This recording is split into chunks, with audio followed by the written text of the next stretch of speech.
Sir మీరు చెప్పింది అంతా విన్న తర్వాత ఇప్పటి వరకు 100 కోట్లు 200 ఫస్ట్ 10 కోట్లు అన్నారు, తర్వాత 100 అన్నారు, 200 అన్నారు, ఇప్పుడు అదేం 1000 అంటున్నారు. సో అసలు అంటే మేము కూడా ఎవరిది తీసుకోవాలనేది మాకు కూడా అర్థం కావట్లేదు. సో మీరేమంటారు అసలు? అంటే మీ తరఫు నుంచి కూడా బాధితులు ఉన్నారు, మా ఫ్యామిలీ మెంబర్సే ఉన్నారు, అందుకే నేను బయటికి రావాల్సి వచ్చిందని మీరు అన్నారు. సో చెప్పండి సార్, అసలు అంటే మీరు ఎలా కేసుని హ్యాండిల్ చేయాలనుకుంటున్నారు? యాక్చువల్లీ ఇది నల్లగొండ జిల్లాలో ఇప్పుడు నల్లగొండ జిల్లా ఓవరాల్ గా జరిగిన ఇష్యూ. ఒక ప్రాంతంలో వద్దిపట్ల స్కామ్ అంతా వద్దిపట్ల అనే ప్రాంతంలో కొంతమంది పేద అమాయకపు గిరిజనుల్ని టార్గెట్ చేసుకొని వీళ్ళు ఏం చేశారు, వీళ్ళని నమ్మడం కోసం పూజారి వేషం వేశారు. అక్కడ గుడి పూజారిగా ఆ వేషం వేసుకొని అమాయకపు ప్రజల్ని ఫస్ట్ నమ్మారు. నమ్మి వాళ్ళకి ఏంది అమౌంట్ తీసుకొని ఫస్ట్ ఒక 2-3 మంత్ ఇంట్రెస్ట్ ఇచ్చారు.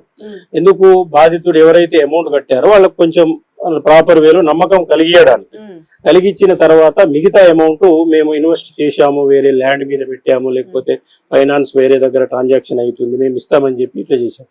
ఇట్లా ఏం చేసిరు, దాదాపుగా నల్లగొండ జిల్లాలో ఆ కేంద్రంగా స్టార్ట్ అయింది, హైదరాబాద్ దాకా స్ప్రెడ్ అయింది మొత్తం.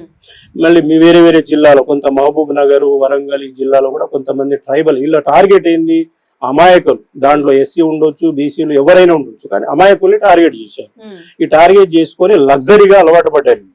ఈ లగ్జరీ అలవాటు ఎట్లా వచ్చిందంటే దాదాపుగా 1000 నుంచి దాదాపు 5 నుంచి 1000 కోట్ల వరకు స్టార్ట్ చేసింది. మొత్తం డబ్బులు తీసుకోవడం మొత్తం హైదరాబాద్ కేంద్రంలో ఒకేసారి ఎక్కడైనా ఫంక్షన్ ఉంటే మేడం ఒకేసారి ఒక 10-15 కార్లతో వస్తారు వీళ్ళు. మొత్తం గోల్డ్ చైన్ పెట్టుకోవడం, రింగులు పెట్టుకోవడం, గోల్డ్ బ్రాస్లెట్, హంగామా హడావిడి బాగా చేశారు. చేసుకుని ఆపోజిట్ వాళ్ళకి కూడా ఆ ప్రాంతంలో వీళ్ళ దగ్గర డబ్బులు బాగుంది, వీళ్ళు రొటేషన్ చేయవచ్చు. వాళ్ళు చెప్పడం కూడా అరే మేము 10% ఇస్తున్నాం, 20% వడ్డీ అంటే ఎట్లా నమ్మారు సార్ వీళ్ళు? వాళ్ళు అదే అంటున్నారు, 20% ఇచ్చేస్తున్నాం, 10% ఇచ్చేస్తున్నాం అని నమ్మబలికారు. తర్వాత పైసలు ఎక్కువైపోయిన తర్వాత వీళ్ళకి ఎవరో సెలబ్రిటీ కావాలి, లేదంటే పొలిటికల్ లీడర్ సపోర్ట్ కావాలి, ఒక బ్రాండింగ్ కావాలి. ఆ టార్గెట్ తో ఏంది, కొంత అక్కడ నల్గొండ జిల్లాలో ఉన్న ఒక నాయకుడిని పట్టుకొని కొన్ని రోజులు నడిపించారు. తర్వాత ఆ నాయకుడికి వీళ్ళకి కూడా బెడిసి కొట్టి తర్వాత ఇక పోలీస్ స్టేషన్ లో వెళ్ళడం, వాళ్ళు కంప్లైంట్ చేయడం, బాధితులు ఇళ్ళ దాడులు చేయడం, వాళ్ళ ఇల్లు మొత్తం ఫర్నిచర్ ధ్వంసం చేయడం బయటకు వచ్చింది ఇష్యూ. ఆ ఇష్యూ బయటకు వచ్చిన తర్వాత ఇక్కడ ఉంటే ప్రాబ్లం అవుతుంది అని చెప్పి కొన్ని రోజులు వాళ్ళు అప్స్టాండింగ్ లో పారిపోయారు.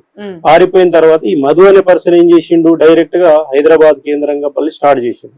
ఇక్కడ ట్రాప్ చేసి మళ్ళీ తప్పించుకోవాలి ఎట్లయినా. ఇప్పుడు దీంట్లో డబ్బులు ఉన్నాయి మా దగ్గర, లగ్జరీకి అలవాటు పడుతుండ్రు రోజు. ఇక వాళ్ళు డబ్బులు బయట మళ్ళీ మేము ఇది చేసుకోవాలనే ఆలోచనతో బయట ట్రాక్ చేయాలని డైవర్ట్ చేస్తున్నాం. ఇప్పటికి మేమేమంటున్నామంటే బాధితులు పైసలు ఎంతవరకు మీరు ఎంత ఇచ్చారు, ఎంతవరకు రిటర్న్ ఇస్తున్నారు, లేకపోతే కేసులు వివరాలు ఏంది ఎవరైనా చెప్తున్నారా? చెప్పట్లేదు. ఇప్పుడు ఎంతసేపు ఇప్పుడు జనరల్ గా మాట్లాడేదంతా మంగ్లీ చెల్లి స్కామ్ అని అంటున్నారు తప్ప అసలు బాధితులు ఎట్లా పెట్టారు, ఎవరిని నమ్మి పెట్టారు, ఎంతమంది పెట్టారు? మీరు అన్నట్టు 1000 కోట్ల స్కామ్, పూర్తిగా ఒక కమ్యూనిటీ టార్గెట్ చేయడము. సో ఇదంతా చాలా పెద్ద చైన్ కనిపిస్తుంది. సో అంటే సార్ మీరు అన్నట్టుగా నిజంగానే విలేజ్లు కాకుండా సిటీలో కూడా ఇన్వాల్వ్ అయ్యారు. విలేజ్ లలో ఉన్న వాళ్ళు కొంతమంది ఇప్పుడు అవుట్ ఆఫ్ లో మీరు చూడండి, ఇటు సింగరేణి గాని, అటు గుర్రంగూడ, ఇంజాపూర్ మొత్తం ట్రైబల్సే కదా మేడం, ఆటో వాళ్ళే ఉంటారు. వాళ్ళు ఏం చేశారు, ఎన్నో సంవత్సరాలుగా కష్టించి సంపాదించి సరే పిల్లలకు పెళ్లిళ్ళకనో, లేకపోతే భూమి కొందామనో, లేకపోతే వాళ్ళ చదువు రీత్యా పెడదామనో, లేకపోతే హాస్పిటల్ కు ఖర్చులు అవుతుందని ఉంచుకున్న డబ్బులు మొత్తం ఇళ్లకు ఇచ్చారు. మొత్తం 10 రూపాయల వడ్డీ, 5 రూపాయల వడ్డీ, 20 రూపాయల వడ్డీ అని నమ్మబలి కొద్ది రోజులు ఇచ్చారు. వాళ్ళు అమౌంట్ ఇచ్చారు, ఇంట్రెస్ట్ వీళ్ళు ఇచ్చారు. ఇంట్రెస్ట్ ఎన్ని రోజులు ఇచ్చారు? ఒక 2-3 మంత్ ఇస్తారు. వీళ్ళు ఏం చేస్తారు, ఫస్ట్ నీకు నమ్మకం కలగాలి, సైబర్ క్రైమ్ లెక్క. ఇప్పుడు నా మీద నీకు నమ్మకం రావాలి. నమ్మకం రావాలంటే నేను ఒక 2-3 మంత్ నేను మెయింటైన్ చేస్తాను. ఇప్పుడు మీరు ఇచ్చిన అమౌంట్ లోని ఒక 20 లక్షలు మీరు నాకు ఇచ్చారు మేడం, ఆ 20 లక్షల్లో నేను ఒక 2-3 లక్షల వరకు మీ అమౌంట్ నీకు ఇస్తా. తర్వాత మీరేం చేస్తారు, ఒక 10 మందికి చెప్తారు, అదే ఆల్రెడీ నాకు వచ్చేది మీరు అకౌంట్ లో చూసుకోండి, నాకు నెల ఫర్ మంత్ వాళ్ళు ఇంట్రెస్ట్ కూడా పే చేస్తున్నారు. మరి మీరు ఒక 10 మందికి చెప్పాలి, ఆ 10 మంది ఇంకో 10 మందికి చెప్పాలి, ఇంకో 10 మంది, మొత్తం చైన్ రియాక్షన్ గా 1000 మంది ఉన్నారు దీంట్లో. అయితే ఇక్కడ జరుగుతుంది ఏంటి, 150 కోట్లు 200 కోట్లు అని ఇక్కడ జరుగుతుంది. కానీ యాక్చువల్లీ మీరు ఒక్కసారి నల్లగొండ జిల్లాలో వద్దిపట్ల ఆ ఏరియాలో ఇమీడియట్ గా ఇది ఇట్లా మోసం చేశారని తెలిసి పేదలు దాదాపు 3-4 చనిపోయారు, సూసైడ్ చేసుకుని. మరి బయటికి రాలేదా సార్ మీరు అన్నట్టు అక్కడ ఆల్రెడీ మీడియా వచ్చింది మేడం. అక్కడ ఉన్న అంటే సోషల్ మీడియాలో ఆ రోజు ప్రెస్ మీడియా మరి పోలీసులు పోయి ఎంక్వైరీ చేయడము అదన్నీ చేశారు. వాళ్ళ మీద కేసులు అయినాయి, కొన్ని రోజులు జైల్లో ఉన్నారు, మళ్ళీ బయటికి వచ్చిర్రు. కొంతమంది వాళ్ళ మీద ఎంక్వైరీ నడుస్తున్నాయని చెప్తున్నారు, సిఐడి కేసులు ఉన్నాయని చెప్తారు. సూసైడ్ జరిగిన తర్వాత మిగతా బాధితులు కూడా ఎలక్ట్ అయ్యి అసలు మా పరిస్థితి ఏంది అని చెప్తే వీళ్ళు ఏం చేస్తున్నారు, కాలయాపన చేపిస్తారు వాళ్ళకు. సార్ మీరు నెక్స్ట్ 2 months లో ఆల్రెడీ మీద అయిపోతుంది, ఆల్రెడీ మేము ప్రాపర్టీలో ఇన్వెస్ట్ చేశాము, ఆ అమౌంట్ కూడా మీది మీకు ఇచ్చేస్తాము, ల్యాండ్ అక్కడ తీసుకున్నాం మేము, కోకాపేటలో ల్యాండ్ ఉంది, శంషాబాద్ ఏరియాలో ల్యాండ్ పెట్టినాం, ఇప్పుడు దేవరకొండ ప్రాంతాల్లో ల్యాండ్ తీసుకున్నాం, మీదంతా ల్యాండ్ మీద ఇన్వెస్ట్ చేసినాం, మీ డబ్బులు ఎటు పోవు, మీ డబ్బులు మీకు వచ్చేస్తున్నాయి.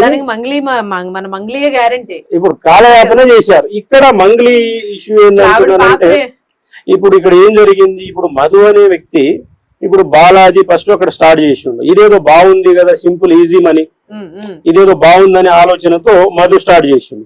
మధు ఏం చేసిండు, కొంచెం మోడర్న్ గా ఆలోచించిండు, ఇదేదో టెక్నాలజీ బాగుందని చెప్పి ఇతనే ప్లాన్ చేసి మళ్ళీ ఇక్కడున్న ఇది సరౌండింగ్ లో వలస వస్తారు కదా, ఇటు మహబూబ్ నగర్, నల్లగొండ, దేవరకొండ ఆ ప్రాంతంలో ఉన్న వలసవాదుల్ని టార్గెట్ చేసి ఇక్కడ లోకల్ వాళ్ళని, మేము ఒక సిమెంట్ ఇండస్ట్రీ పెడుతున్నాం, దాంట్లో మీరు ఎంప్లాయీస్ కాదు, మీరు షేర్ హోల్డర్స్, వీఆర్ ద ఏది మా బిజినెస్ పార్ట్నర్స్ మీరు అని చెప్పి 10 లక్షల్లో ఎవరైనా ఒక సిమెంట్ కంపెనీకి పార్ట్నర్షిప్ ఇస్తారా మేడం?